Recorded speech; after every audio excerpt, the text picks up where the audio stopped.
මයි සජනී යනවා අලුත් ගමනක්. අපි යන්නේ ඔයගොල්ලෝ දැක්ක වගේ ආරුගම්බේ.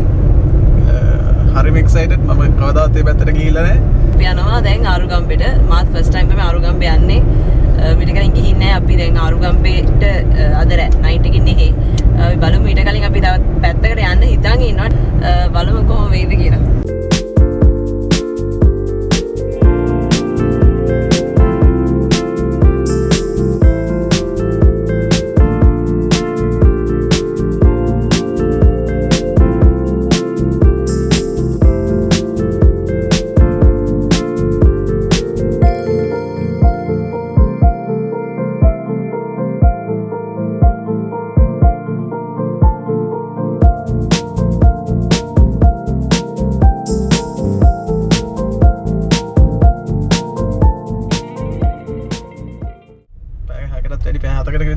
දැන් අපි ගමන පටන් අරගෙන මෙතනින් කොහෙද?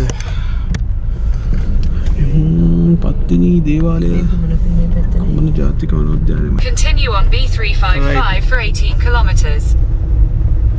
right අපි මේ ගියන් මේ පරිසරය ඇත්තටම මාරම අලුත්. අපි දෙන්නටම මේ අලුත් කියන්නේ ඉතින් අර මේ පැත්තේ තියෙන ගස් කොළන් මේ තියෙන භූමිය ඇත්තටම සම්පූර්ණ වෙනස් දේශගුණෙත් එක්ක ෆස්ට් ටයිම් ආවා. ඉතින් මෙතන පාර එච්චරම හොඳ නැහැ. ඔයගොල්ලන්ට පේනවා ඇති මේ විදිහට තමයි පාර තියෙන්නේ මේ කුඩුම්බිකලට යන්න. ලොකු වවුලක් නැහැ. පානම ඉඳලා එතන ඉඳන් කිලෝමීටර් 14ක් වගේ තමයි බෝඩ් එකේ වෙන්නේ. ඉතින් අපි බලමු ගිහිල්ලා. දැන් මහා දවාලේ අපි බලමු කොහොම හරි ටිකක් තව හවස් වෙන්න වගේ පන්සලේ ඇතුලේ ඇවිදලා බලමු. පොතුවේල ඉඳන් පානමහරහා එනකොට දීකවාපිරත් සිතුල් පවුඩත් අතර තමයි මේ කුඩුම්බිගල ආරණ්‍ය සේනාසනය තියෙන්නේ. කුඩුම්බියක හැඩයකට පර්වතය නිසා කුඩුම්බිගල යන නම ලැබුණ බවට ජනප්‍රවාදයේ සැලකෙනවා. ඉතිහාස දැක්වෙන පරිදි මෙම සේනාසනය කාවන්තිස්ස රජතුමා විසින් ඉදිකර සංඝරත්නයට පූජා කරලා දෙනවා. පසු කාලීනව ඔහුගේ පුතා වෙච්ච දුටුගැමුණු රජතුමා විසින් මෙහි වැඩි දියුණු කටයුතු කරලා දෙනවා. කූටලිය විහාරයේ නමිනුත් රෝහණ චේතිය පබ්බතේ නමිනුත් හඳුන්වන්නේ මේ කුඩුම්බිගල ආරණ්‍ය සේනාසනයමයි. දැනට සොයාගෙන තියෙන පරිදි ගල්ලෙන් 50කින් පමණ යුතු සංකීර්ණයක් තමයි මේ කුඩුම්බිගල ආරණ්‍ය සේනාසනය කියන්නේ. ඒ වගේම විශ්වාස කරනවා එකල මහරහතුන් වහන්සේලා 10000කට අධික ප්‍රමාණයක් මේ භූමියේ වැඩ සිටි බවට. මේ තියෙන සුදර්ශන ලෙනෙහි සෙල්ලිපියක දැක්වෙන පරිදිය දුටුගැමුණු රජතුමාගේ නන්දිමිත්‍ර සෙනවියා විසින් කරවා මහා සංඝරත්නය වෙනුවෙන් පූජා කරන ලද බවට දැක්වෙනවා. එම ආරණ්‍ය සේනාසනයේ උසම පර්වතය තමයි බැලුම්ගල කියන්නේ. බැලුම්ගල මුදුනේ සිලින්ඩරාකාර හැඩති චෛත්‍යයක් ඔයාලට දැක් ගන්න පුළුවන්. කාලේ වැලිතලාවෙන් ඇසිලා ගිය මෙම භූමිය නැවතත් මිනිස් පහස ලැබිලා වැඩි දියුණු වෙලා තියෙන 1950 දශකයේ ඉඳන්.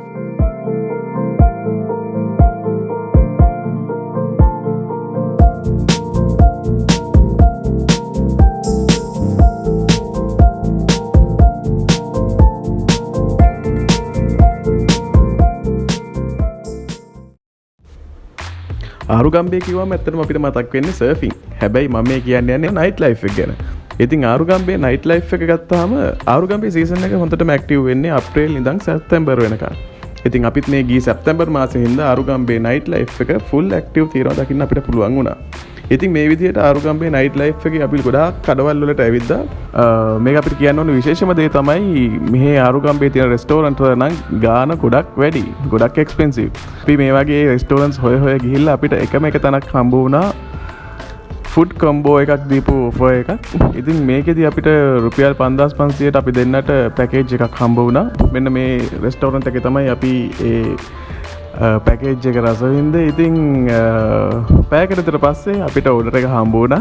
මෙන්න මේ විදිහට පැයකට විතර පස්සේ ආපු ඒ ෆුඩ් ඕඩර් එක ඇත්තටම රහයි. ලයිව් මියුසික් කැරෝකේ වගේ දේවල් අපිට ඕන තරම් එක්ස්පීරියන්ස් කරන්න පුළුවන්. ඔයා මේ වගේ ආරුගම්බේ සීසන් එකේ ආරුගම්බේ නයිට් එකේ ඇවිද්දොත්.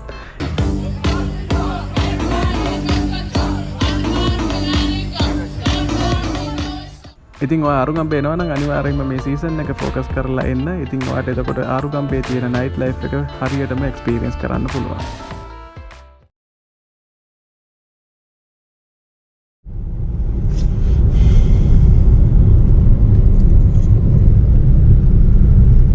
ඉතින් අපි දැන් ඉන්නේ මේ මුහුදු මහා විහාරයට යන පාරේ.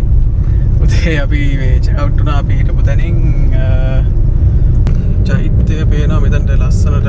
හොඳ අවුවක් තියෙනවා. ඒ කියන්නේ ඇත්තටම හතේ ඉඳන් වගේ දවස් 12 අවුවක් තමයි තියෙන්නේ. තියෙන්නේ අවුවන පට්ටම සර අපි පන්සලට ගිහිල්ලා බලමු තාත්තේ කොහොම වේද කියලා මේ මෙතන අපි ඇවිල්ලා නැති හින්දා අපි යනවා ඉතින් ආපු එකේ ගිහිල්ලා බලලා මොකද මම යාර ලස්සන තැනක් නේ ඉතින් අපි ගිහින් බලමු මම මේ බීච් එකේ ලස්සන දැකලා තමයි අතන වීඩියෝ එක ගත්තේ ඒ ගොඩක් මිනිස්සු එහෙම නැහැ මුහුදු මහා විහාරය අනුරාධපුර රාජධානියේදී කාවන්තිස්ස රජතුමා විසින් ඉදිකරන ලද බවට තමයි විශ්වාස කරන්නේ. ඒ වගේම මෙහි විශේෂත්වය වෙන්නේ ජනශ්‍රුතියේ මතවාදයක් තියෙනවා විහාර මහදේවිය කිරින්දට නෙමෙයි ගොඩ බැස්සේ වර්තමානයේ මේ මුහුදු මහා විහාරයේ තියෙන ස්ථානයේ බවට.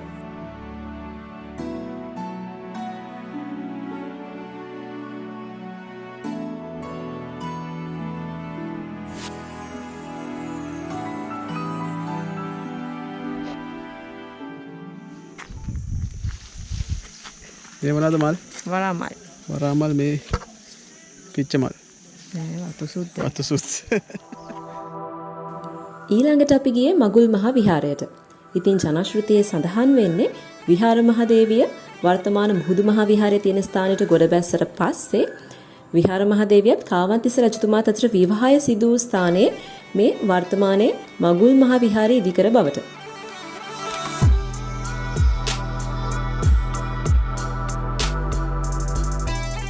ඉතිහාසයේ දැක්වෙන විදිහට ගැමුණු කුමාරයාත් එයාගේ මල්ලි වේශ තිස්ස කුමාරයාත් අතර සටන වෙච්ච ස්ථානය තමයි වර්තමානයේ යුදගනාව විදිහට හඳුන්වන්නේ.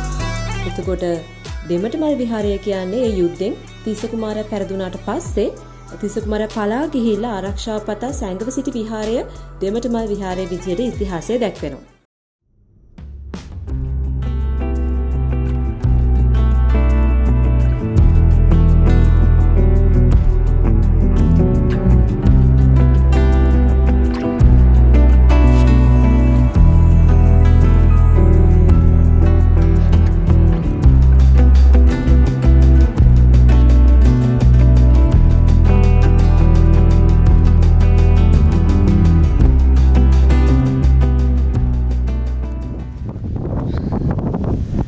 අපි හාව බුත්තල වැල්වත්ත ලෙසයකට අපේ චිරාත් සහෝදරයාගේ මේ යන්න දැනට ඉතින් මායි සජිනිත් මෙතන මේ ඉන්නේ උතාපිටේ වාඩි වෙලා ඕගොල්ලන්ට පේන ඇති මෙතන ඉන්න ලස්සන මේ වෙලාවේ තියෙන සන්සෙට් එක ඉතින් මේ උගලට ඇහෙනවද දන්නේ නැහැ සද්ද මේ තියෙන හුලගත් එක්ක මේ පැත්තෙන් පේන්නේ මේ ලස්සනට ඇල්ල පැත්තට වෙන තියෙන කඳු පන්තිය තමයි මේ ලස්සනට පේන්නේ ඒ වගේම ලස්සනම සන්සෙට් එකක් පට්ටම ලස්සනයි